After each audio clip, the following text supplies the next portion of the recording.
The moon is Earth's only natural satellite. Of all astral bodies in the universe, it is the closest to us. This massive sphere, visible day and night, has been a subject of questioning, wonders and worship since the dawn of humanity.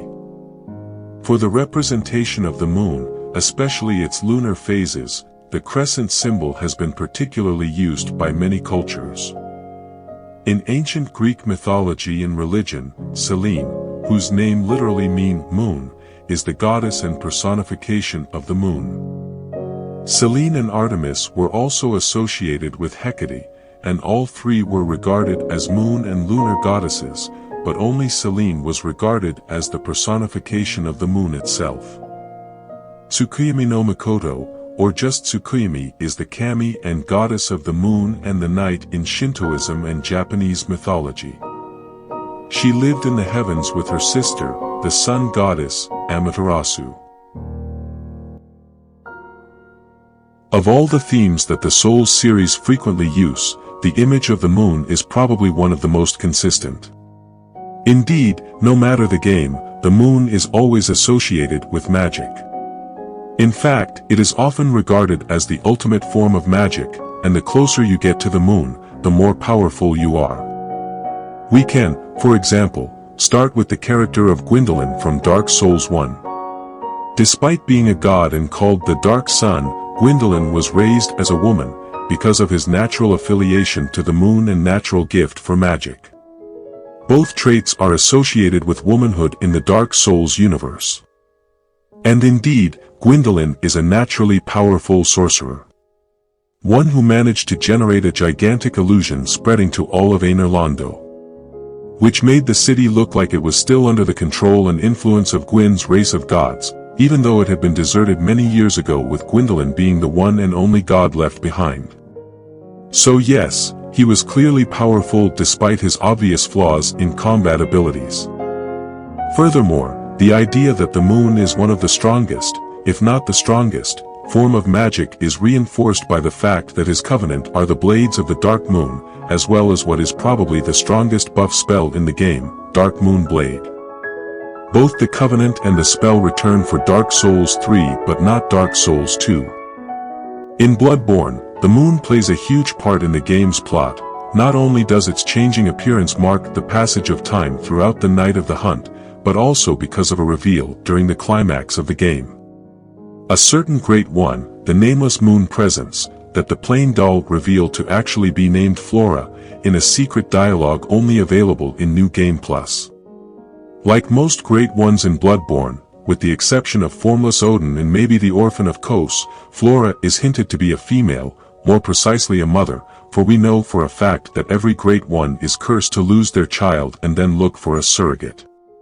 Flora's role in the game appears to be clearly antagonistic in nature. She manipulated Gehrman's feelings to create the hunter's dream, and if you defeat Gehrman, she descends from the cosmos to claim you as this surrogate child and force you to take Gehrman's place as host of the hunter's dream.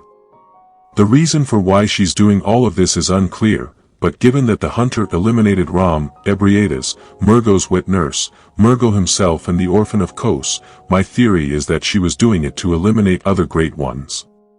Taking out the competition, so to speak. Taking a page out of Bloodborne's book, the moon in Elden Ring appears to also be a cosmic entity, one that Elden Ring designate as an outer god, just like the Greater Will, the Frenzied Flame, the Sleeping God of Rot, or the Formless Mother, to name a few. It plays an important role in Ranni the Witch's questline and the Age of Stars ending. Ranni's dialogues surrounding her schemes are some of the most cryptic and enigmatic of the Souls series. We know for a fact that she need a lord, the Tarnished, to become Elden Lord in order to give her access to the Erd Tree and Queen Marika. Once that access is granted, she can sever the link between the Greater Will and the lands between and let the Dark Moon take its place, starting her long-awaited Age of the Stars. But what does this Age of Stars consist of? The Greater Will found its Age of the Erd Tree on the principle of absolute order. So what does the Dark Moon plan to do? Analyzing Ranni's dialogue may give us a clue on the subject. Let us speak of the past a while. I was once an Empyrean, of the demigods. Only I, Mikola, and Melania could claim that title. Each of us was chosen by our own two fingers, as a candidate to succeed Queen Marika, to become the new god of the coming age. But I would not acquiesce to the two fingers. I stole the rune of death, slew mine own Empyrean flesh, casting it away. I would not be controlled by that thing. The two fingers and I have been cursing each other ever since, and the baleful shadows are their assassins. So it was thee who would become my lord. Perhaps I needn't have warned thee. I am pleased, however. Thou art a fitting choice. I go now to the night sky. It is there I shall find mine order. I bid thee travel the path of the Lord, and once all is done, we shall see each other once more. I take it thou hast noticed. I shouldn't be surprised. I thought I might expound a little further upon the order I envision. Mine will be an order not of gold, but the stars and moon of the chill night. I would keep them far from the earth beneath our feet. As it is now, life and souls and order are bound tightly together. But I would have them at a great remove, and have the certainties of sight, emotion, faith, and touch all become impossibilities, which is why I would abandon this soil with mine order. Wouldst thou come to me even now, my one and only lord? The battle is over, I see. I do solemnly swear to every living being and every living soul. Now cometh the age of the stars, 1,000-year voyage under the wisdom of the moon. Here beginneth the chill night that encompasses all, reaching the great beyond into fear, doubt, and loneliness as the path stretcheth into darkness. Well then, shall we, my fair consort eternal?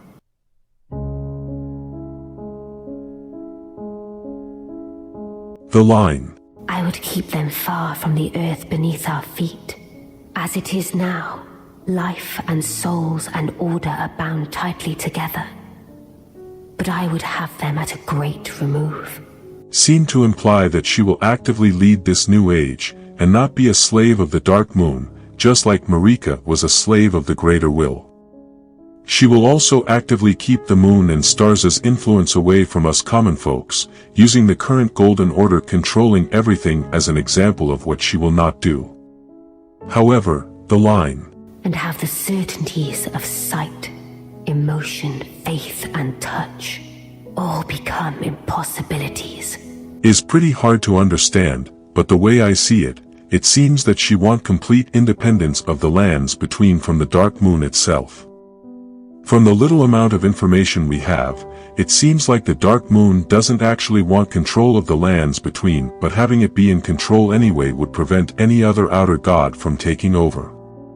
Translation: Ranni knows that a tarnished becoming Elden Lord might provoke a power vacuum, which is why she makes sure that the next outer god to take over will be a passive and uncaring one, rather than a more dangerous and active one, such as the frenzied flame that Shabriri serve, or the formless mother that Mog serve. This is, according to her, the best way to ensure that the world gain complete independence and stability. You might have noticed already, but another concept that the moon is associated with in the Souls series is womanhood. Although that is hardly exclusive to the Souls series, the moon has been associated with femininity since forever, so that's not much of a surprise there. But I already know what you're thinking. When we say things like the moon and the Souls series, you obviously think about one thing and one thing only. The most iconic From Software weapon, almost a mascot of the entire franchise.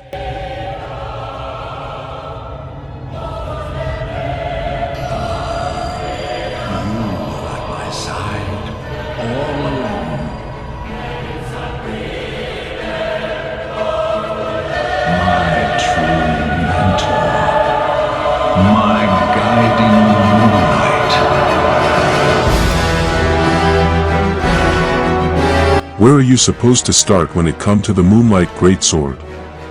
It's been in every single From Software game since the King's Field series, and always have been a blue or green glowing sword that's capable of shooting beams of energy. But for simplicity's sake, however, we're going to focus on the different versions of the sword that appear in the Souls series and the Souls series only. In Demon's Souls, the weapon is found in the Swamp of Sorrows, and was in the large swords weapon class, which was Demon's Souls' equivalent of the Great Swords. Its descriptions state that it is associated with a fairly minor character named Moonlight Knight Vito, which we don't know much about. We only know that he was one of the high-ranked knights of the church which ventured to the Valley of Defilement. It is unknown whether Vito accompanied Astria on her pilgrimage or if Vito arrived after the coming of the deep fog when rumors spread that Astria had become a demon. Besides Vito, the description also states that the sword is one of the few revelations from God and that its blade is made of pure light, making it impossible to block with a shield. Basically, it's a lightsaber. This ability to render shields useless is shared with no other iterations of the sword. Another unique trait it had was the fact that its magic damages scaled on faith, whilst every following version will all scale on intelligence.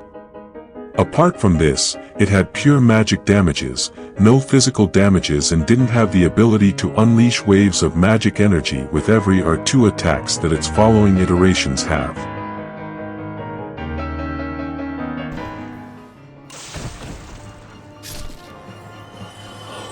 In the first Dark Souls, the weapon is obtained by cutting off Seath the Scaleless middle tail during his boss fight. Its descriptions state that it's one of the dragon weapons, stating that it is imbued with Seath's magic since sorcery was basically invented by Seath.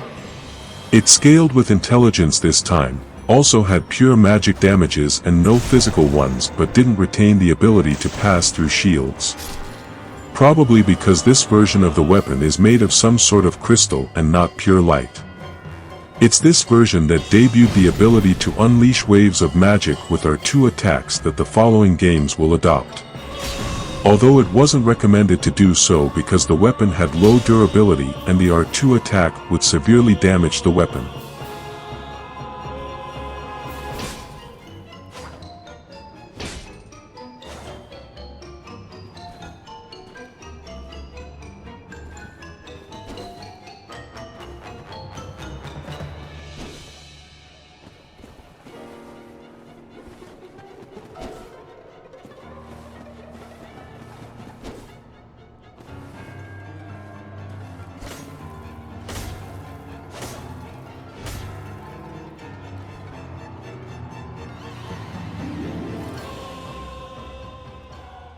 Dark Souls 2, technically, have two versions of the Moonlight Greatsword, although only one of them is the real one.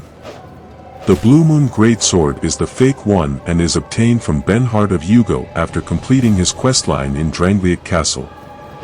It looked like an almost perfect replica of the version from Dark Souls 1. I choose the term replica carefully because it is a purely physical greatsword, and although you can infuse it like any other normal weapon, it will not gain any scaling bonus from any attribute whatsoever, except for the enchanted infusion. All of these unusual properties hint at the fact that this Blue Moon Greatsword is a counterfeit.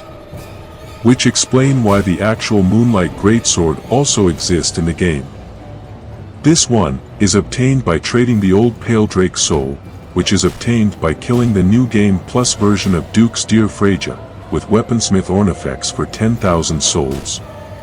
Just like Dark Souls 1, this version's scale on intelligence, have innate magic damages, no physical damages whatsoever, and unleash the waves of moonlight with R2 attacks, which is, once again, not recommended due to an even worse weapon durability system than in Dark Souls 1.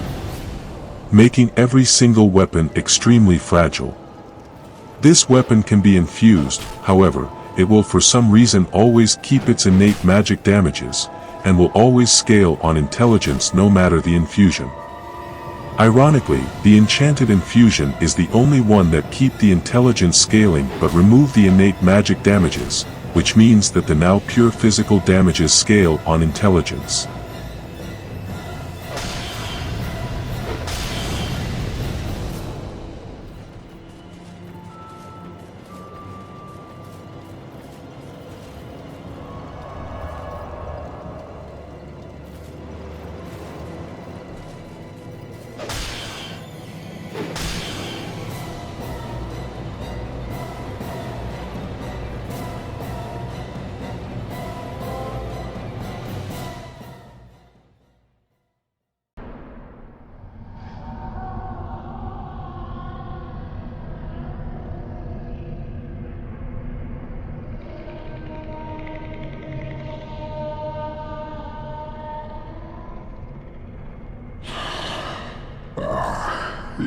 ignorant slaves.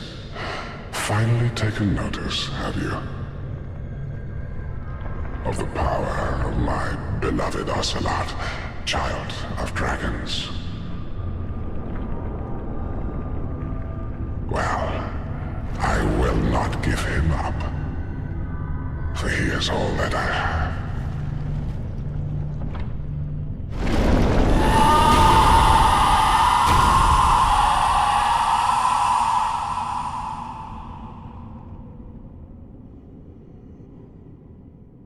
The weapon returned in Dark Souls 3, obtained from transposing the soul of Osiris the Consumed King, which makes sense given that Osiris was so obsessed with dragons and Seath he tried to become a dragon himself. This weapon is the only version of the Dark Souls trilogy to have innate physical damages, which, combined with the fact that it looked visibly aged and decayed, imply that the sword has fallen and is losing its mighty draconic powers. As always, the weapon could unleash the moonlight waves with every R2 attack, but that's not all. Thanks to Dark Souls 3's weapon art system, the weapon gained a new technique called Moonlight Vortex, an exploding thrust attack that was probably inspired by the Bloodborne iteration of the weapon.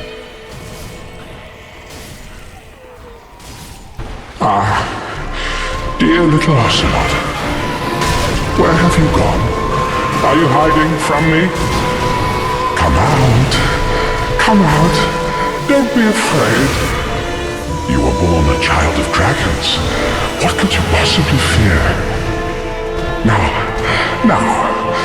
show yourself, Ocelot.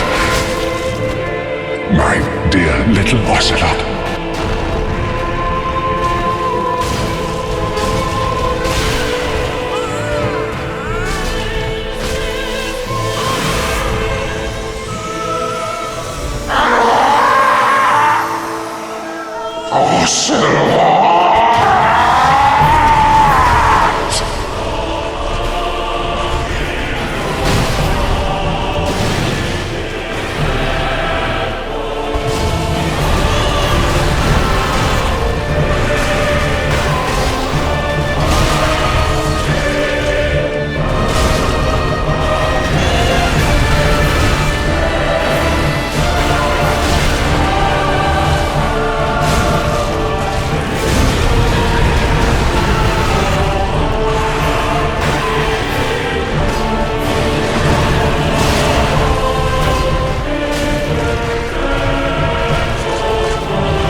Speaking of Bloodborne, what is probably the best and most beloved version of the weapon, is the Holy Sword of Moonlight.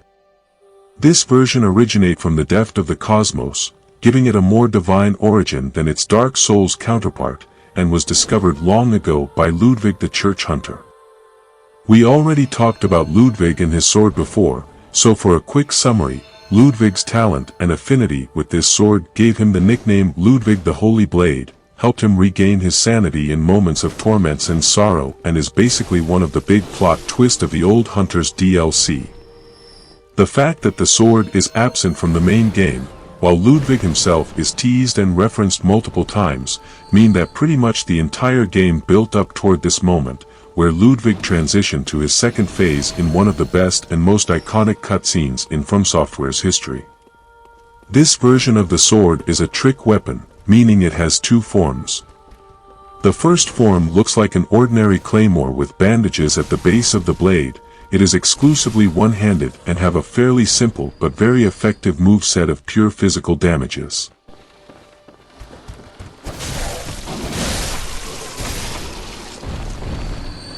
The transformed version, however, unleash the abyssal cosmos that the sword channels, and give it an already more recognizable form with a deep greenish glow.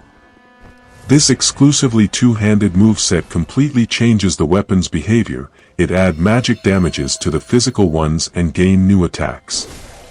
The iconic Moonlight waves are there, of course, even though the absence of mana in Bloodborne mean the sword consume quicksilver bullets instead. It also gained the special explosive thrust attack we mentioned earlier. We could also mention the fact that the sword looks ordinary at first, but can take on a more alien appearance, which might reference the fact that you need insight in Bloodborne to understand the cosmic truth around you. Just like the rest of the world, the true nature of the sword remains hidden, until you can truly comprehend it. Pretty clever use of the trick weapon system.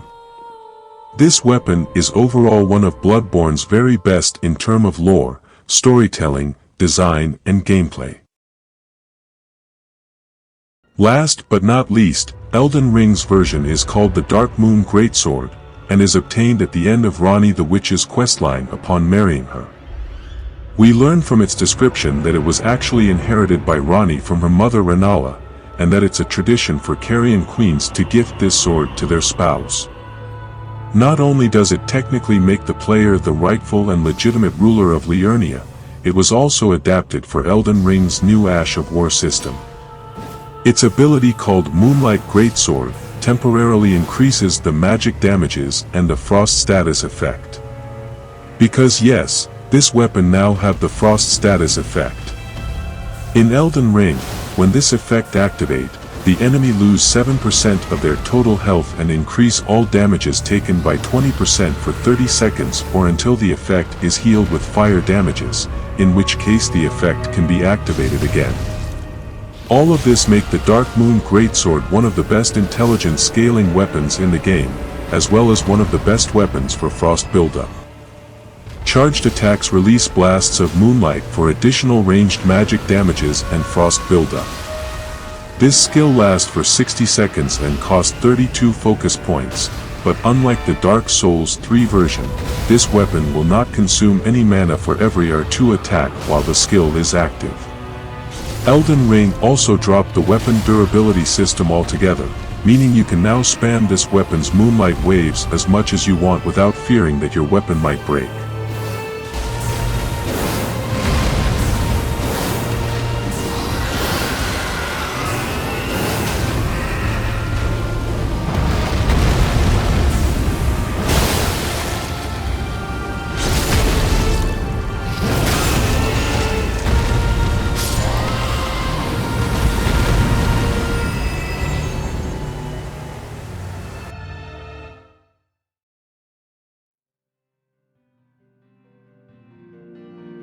Even though the Souls series revolutionized the genre, it still remains a fantasy first and foremost. And one of the oldest tropes in fantasy is the legendary magic sword. This trope has been used so much in fact, that we could spend an entire day just naming different swords in fiction. At a surface level, the Moonlight Greatsword is just From Software's de facto legendary sword, but they bring their own spin to it by adding semi-consistent lore to it and associating it with the moon.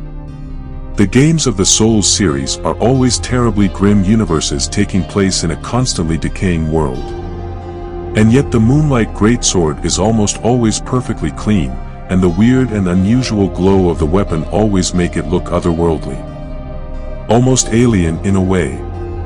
The fact that the sword always looks so out of place no matter what, allow it not only to stand out from everything else in the game but also to reinforce the hero with a magic sword archetype. The Demon Souls version is literally sent by God himself, and was used by a high-ranking knight before the Slayer of Demons found it. The Dark Souls iteration is a fragment of a dragon's power, a primordial dragon who is said to be the grandfather of sorcery. The Bloodborne version is literally an alien weapon from the deepest regions of the cosmos, who only shows its true arcanic and abyssal nature to those who can comprehend it. And the Elden Ring version is a gift that calls upon the power of an outer god that has been passed down to every woman of a royal dynasty so they can give it to their spouse.